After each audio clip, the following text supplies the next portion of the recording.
প্ৰতিমা বহাগ হ'ল অসমীয়াৰ জাতিৰ আয়ু ৰেখা গণৰ জীৱনৰ ইতিহাস হয় চাওক নঙলামুখ পালেহি প্ৰতিজন অসমীয়াৰ হিয়াৰ আমঠু হেঁপাহৰ ৰঙালী বিহুলৈ মাজত মাত্ৰ আৰু কেইটামান দিন ৰাজ্যৰ প্ৰান্তে প্ৰান্তে দেখা গৈছে ৰঙালী বিহুটিক আদৰিবৰ বাবে এতিয়া যেন ব্যস্ততাৰ অন্ত নাই গাঁৱে ভূঞে চহৰে নগৰে এতিয়া সকলো ব্যস্ত হৈ পৰিছে হেঁপাহৰ ৰঙালী বিহুক আদৰিবৰ বাবে আৰু কিয় নহ'ব এয়া যেন প্ৰতিজন অসমীয়াৰ হিয়াৰ আমঠু হেঁপাহৰ ৰঙালী বিহুটিক আদৰিবৰ বাবে যুৱক যুৱতীসকল কিশোৰ কিশোৰীসকল এতিয়া যেনেধৰণে ব্যস্ত হৈ পৰিছে তেনেধৰণে ব্যস্ত হৈ পৰিছে ৰাজ্যৰ শিল্পী সমাজ আজি মোৰ সৈতে উপস্থিত আছে অসমৰ পথাৰ শিল্পী ৰূপে খ্যাত লোহিত গগৈদেৱে এতিয়া তেওঁ আগন্তুক ৰঙালী বিহুৰ বাবে কেনেধৰণে প্ৰস্তুতি চলাইছে কেনেধৰণে তেওঁ তৎপৰ হৈছে সেই সন্দৰ্ভত জানিবৰ বাবে আজি আমি লোহিত গগৈ বাসগৃহত আহি উপস্থিত হৈছোহি ND24 মই সৰ্বপ্ৰথমে লোহিত গগৈদেৱক মই স্বাগতম জনাইছোঁ হয় মোৰ ফালৰ পৰাও ND24 সমূহ মোৰ সন্মানীয় শ্ৰোতাসকলক মই আগতীয়াকৈ বিহুৰ শুভেচ্ছা জনালোঁ আৰু ND24 সকলো পৰিয়ালবৰ্গলৈ মোৰ বিহু শুভেচ্ছা জনালোঁ বিহু পালেহি সেইটো হেঁপাহৰ ৰঙালী বিহু প্ৰাক্ষণত আপুনি অসমবাসী ৰাইজলৈ কিবা বাৰ্তা প্ৰেৰণ কৰিব নেকি অসমীয়া ৰাইজৰ বাপুতি সাহোন অসমীয়া বুলি এতিয়া পৰিচয় দিবলৈ আমাৰ মাজত এটাই চিনাকি আছে এই বিহুটোক যদি আমি আদৰেৰে পালন নকৰোঁ বিহুটোক যদি আমি আঁকোৱালি নলওঁ অসমীয়া জাতিৰ বুলি পৰিচয় দিবলৈ আৰু একো নাথাকিব মই পুনৰবাৰ ক'ব খুজিছোঁ সেই বিহুটি আমাৰ হেঁপাহৰ আমি বিহুটিক আদৰিবলৈ আমি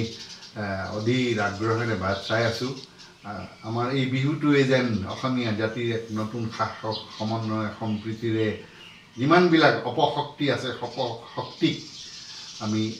নাশ কৰি এখন নতুন সুস্থ সমাজ গঢ়াৰ আকৌ নতুন পদক্ষেপ যদি আমি ল'ব পাৰোঁ তাৰে এটা পৰিকল্পনা আমি অসমবাসীয়ে অসমত বসবাস কৰা সকলোৱে মিলি জুলি এটা পদক্ষেপ লোৱাটো খুব প্ৰয়োজন হৈ পৰিছে হয় মই এটা কথা উল্লেখ কৰিছোঁ ND24 দৰ্শকসকলক ঢোল পেঁপা গগনা সুতুলিৰ মাতেৰে ৰজন জনাইছে ৰাজ্যৰ চৌদিশ যিহেতু ৰঙালী বিহুলৈ মাজত মাত্ৰ আৰু কেইটামান দিন বাকী ইতিমধ্যে দেখা গৈছে ৰঙালী বিহুৰ বাবে যেনেধৰণে গাঁৱৰ ডেকা গাভৰুসকল ব্যস্ত হৈ পৰিছে বিহু আখৰাত তেনেধৰণে ব্যস্ত হৈ পৰিছে ৰাজ্যৰ শিল্পী সমাজ পথাৰ শিল্পী ৰূপে খ্যাত লোহিত গগৈ ডাঙৰীয়া বৰ্তমান ব্যস্ত হৈ পৰিছে তেখেতে ৰঙালী বিহুৰ বাবে তেখেতো ব্যস্ত হৈ পৰা দেখা গৈছে মই সৰ্বপ্ৰথমে লোহিত গগৈদেৱৰ পৰা এটি বিহুৰ প্ৰস্তুতি বিহুৰ সম্পৰ্কে মই এটি গীত মঞ্চত পৰিৱেশন কৰিবৰ কাৰণে মই মোৰ নিজা গীত এটি গীতটিৰ 4 অংশ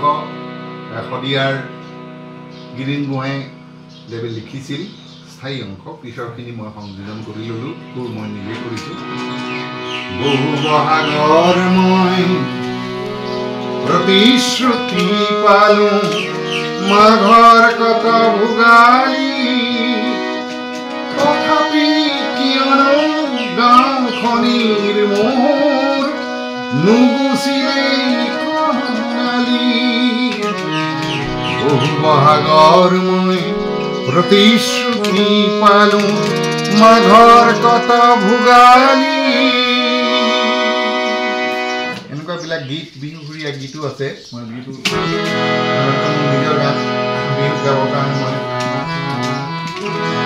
আশী সূতাৰ গামোচা বৈ যদি খুজিছা আশী সূতাৰ গামোচা বৈ যদি খুজিছা থাকি দিব পাৰোঁ মই হাতৰে খাল সতীয়না কাঠৰে সতীয়না কাঠৰে আশী সূতাৰ গামোচা বৈ যদি খুজিছা হয় খুব সুন্দৰ মই পুনতে এটা কথা উল্লেখ কৰিব বিচাৰিছোঁ কেৱল অসমতেই নহয় ৰাজ্যৰ অসমৰ বাহিৰৰ ভাৰতবৰ্ষৰ বিভিন্ন স্থানত যিগৰাকী শিল্পীৰ কণ্ঠই অজস্ৰজনক গুণামুগ্ধ কৰিবলৈ সক্ষম হৈছিল অজস্ৰজনৰ মন জয়ী কৰিবলৈ সক্ষম হৈছিল সেইগৰাকী শিল্পী হৈছে পথাৰ শিল্পী ৰূপে খ্যাত লোহিত গগৈদেৱৰ কণ্ঠত অসমতেই নহয় সমগ্ৰ ভাৰতবৰ্ষতেই তেখেতক সকলোৱে চিনি পায় তেখেতৰ কণ্ঠই সকলোৱে মন মোহিত কৰিবলৈ সক্ষম হৈছে মই পুনৰতে লোহিত গগৈদেৱৰ পৰা জানিব বিচাৰিম বৰ্তমান শিল্পী সমাজৰ যিখিনি প্ৰাপ্য অধিকাৰৰ সন্দৰ্ভত আমি কিবা ক'ব নেকি তেওঁ প্ৰাপ্যৰ পৰা বঞ্চিত হৈছে বুলি ভাবে নেকি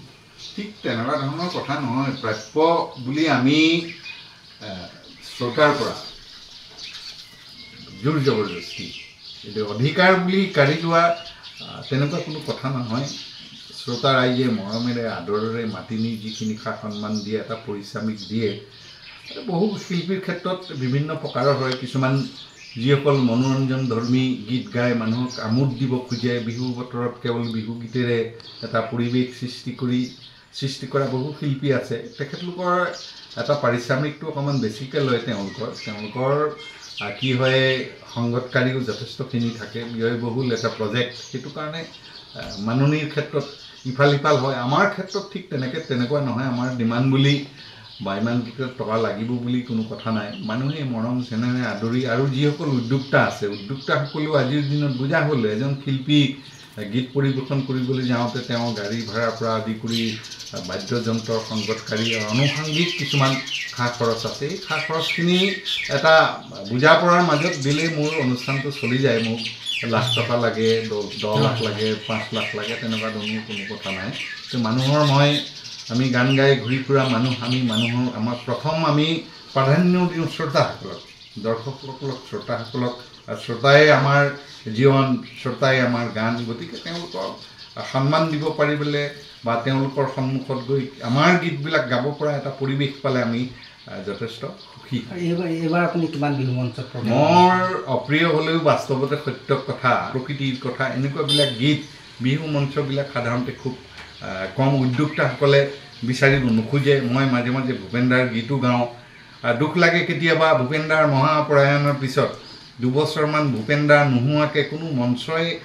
উদ্ঘাটন হোৱা নাছিল উন্মোচন হোৱা নাছিল প্ৰত্যেকখন বিহু মঞ্চত ভূপেনদাৰ গীত থাকিব ভূপেনদাক সুঁৱৰিব কিন্তু কালক্ৰমত আজি যেন সেই পৰিৱেশটো নোহোৱা হ'ল মানুহে ভূপেনদাকো পাহৰি গ'ল আৰু ভূপেনদাৰ গান গোৱা মানুহ বা মই ভূপেনদাৰ অনুৰাগী হিচাপে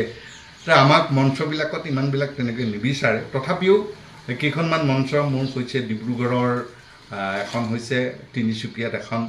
আৰু দুলীয়াজানত এখন মাজতে কাৰ্বি আংলঙৰ এখন যোগাযোগ কৰিছিলে যদিও মই তাত সময়ৰ অসুবিধাৰ কাৰণে মই যাব নোৱাৰিলোঁ আৰু ইমান দূৰ ৰাস্তা মোৰ স্বাস্থ্যজনিতৰ কথা আছে স্বাস্থ্য অকণমান মাজতে খুব বেয়া হৈছিল টোপনি ক্ষতি কৰিবৰ কাৰণে ডক্টৰে অকণমান মানাও কৰিছে ডক্টৰৰ পৰামৰ্শ মানি ইমান দূৰলৈ মই যাব নোখোজিলোঁ তথাপিতো ওচৰে পাজৰে যিখিনি পাইছোঁ মই অনুষ্ঠান এতিয়ালৈকে 4খনমান অনুষ্ঠান মোক যোগাযোগ কৰিছে আৰু আমাৰ বেছি অনুষ্ঠান আমাৰ বিহু সময়ত নাথাকে এইটো দুখ কৰিও লাভ নাই আক্ষেপ কৰিও লাভ নাই বিহুৰ সময়ত শ্ৰোতাসকলে যিখিনি বিচাৰে তেওঁলোকে বিচৰা ধৰণে হয়তো আমাৰ গীতবিলাকৰ মাদকতাটো নোপোৱাৰ কাৰণে হয়তো উদ্যোক্তাসকলে আমাৰ পৰা অকণমান ফালৰি পাতি থাকে আৰু এই ক্ষেত্ৰত মই উদ্যোক্তাসকলক ক'ব খুজিছোঁ দেই বিহুৰ সময়তহে মঞ্চ কেইখনমান অসমত হয় আৰু সেই সময়ত যদি নৱপ্ৰজন্মই কেৱল বোকা নৃত্য বা উন্মাদ নৃত্যৰেই যদি বিহু সামৰিব বিচাৰে বা নৱপ্ৰজন্মক তেনেকুৱা এটা সুবিধা কৰি দিয়ে কিন্তু অসমৰ যিটো পৰিস্থিতি এতিয়া গোষ্ঠীগত সংঘাতৰ পৰা আদি কৰি ভাষাগত সংঘাত বিভিন্ন প্ৰকাৰৰ সমাজখন এখন বিশৃংখলতাৰে ভৰি পৰিলে এই সমাজখনক শুধৰাবৰ কাৰণে বা সমাজৰ দিশটোৰ প্ৰতি উনুকিয়াই দিবৰ কাৰণে বিহু মঞ্চত যদি ভূপেনদাৰ গীতবিলাক ৰাভা সংগীত জ্যোতি সংগীত তেনেকুৱা ধৰণৰ দেশপ্ৰেমী গীতবিলাক বা সমাজক লৈ লিখা গীতবিলাকৰ যদি অকণমান চৰ্চা চলে তেতিয়া উঠি অহা যিসকল নতুন প্ৰজন্ম আছে নতুন প্ৰজন্মই এই গীতবিলাকৰ প্ৰতি আকৰ্ষিত হৈ হয়তো অকণমান তেওঁলোকৰ মনোবৃত্তিটো যিটো সমাজৰ বিশৃংখলতাৰ পৰা অকণমান সঠিক দিশলৈ তেওঁলোকে গতি কৰা এটা ব্যৱস্থা আছিল কিন্তু উদ্যোক্তাসকলে এই ক্ষেত্ৰত কোনোদিন মন কাণ নকৰাৰ কাৰণে মোৰ বোধেৰে অসমৰ এই বিহু মঞ্চবিলাকৰ পৰিৱেশটো এটা উশৃংখল পৰিৱেশলৈ দিনে দিনে ধাৱমান হৈছে দিনে দিনে গতি কৰিছে আৰু যিটো মই ভাল বেয়া তেনেকুৱা বুলি ক'ব খোজা নাই কিন্তু এইটো বিষয়টো মই সমাজলৈ এৰি দিলোঁ শেষত আপোনাৰ পৰা আৰু এটি গীত আমাৰ দৰ্শকসকলে মই বিহুৰ বতৰ যেতিয়া বিহুকে অকণমান গাব খুজিছোঁ দেই এটা আমাৰ তেনে গাঁৱলীয়া বিহু আমাৰ সুমনি ৰখীয়াবিলাক এই কেলৈ জনম ললো এনেকুৱা পৃথিৱীত কেলৈ জনম দিলি মোক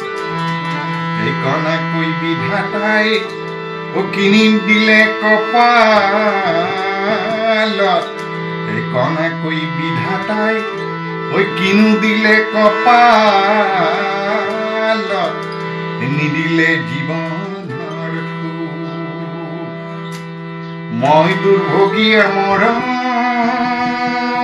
ঐ সুমনি ৰখীয়া সুমনি ৰখীয়া যিহেতু সমাগত পালেহি ৰঙালী বিহু ৰঙালী বিহুক লৈ এতিয়া ৰাজ্যৰ প্ৰান্তে প্ৰান্তে এতিয়া দেখিবলৈ পোৱা গৈছে বিহুক লৈ এতিয়া ব্যস্ত হৈ পৰিছে শিল্পী সমাজ যেনেধৰণে বিহুক লৈ এতিয়া ব্যস্ত হৈ পৰিছে গাঁৱৰ ডেকা গাভৰুসকল বিহুৰ আখৰাত তেওঁলোকে ব্যস্ত হৈ পৰা দেখা গৈছে ঠিক তেনেধৰণে ৰাজ্যৰ শিল্পী সমাজক কিন্তু এনেধৰণে আগন্তুক ৰঙালী বিহুৰ বাবে সাজু হোৱাৰ পৰিলক্ষিত হৈছে পথাৰ শিল্পী ৰূপে খ্যাত লোহিত গগৈদেৱ এনেধৰণে সাজু হৈছে ৰঙালী বিহুৰ বাবে